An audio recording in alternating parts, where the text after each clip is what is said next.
મત કરજો. તમે પસાવવામાં કોઈ ભેગું નથી કરી ગયા, હવે શું કરવાના છો? એટલે ખૂબ હળી મળીને રહેજો. આજે મારી બહેનો માં દુર્ગાનું રૂપ વધારે બેઠી છે એટલે કહું છું કે વહુ ગમે એની મળ્યો પણ સાહેબ બાર જોઈને નિંદા મત કરજો હો. બાર જોઈને એનો વખાણ કરવાનો કે મારા દીકરાની વહુના તોલે કોઈ ના આવે. સાહેબ તમે જોજો 4 મહિનામાં વગી કોમ કરતી થઈ જાય. અને અમુક તો એવું છે એક દાડે હાવ વહુને ઝઘડો છો એટલે ઝઘડો વધી ગયો એટલે હાવ માં બોલ્યા કે માપમાં રહેજે, તારા બાપનું ઘર નહીં. તારે વહુ પણ વિચારીને બોલી કે હાવ માં તમારે બાપનું ઘર તો નહીં.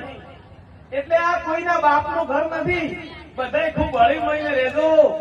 આ ખરેખર આજે સમજણની જરૂર છે, ગેરસમજણ વધારે થઈ ગઈ છે. એટલે એવું ખરેખર અમારે દિનેશભાઈ ના બધાનો ખૂબ પ્રેમ હોય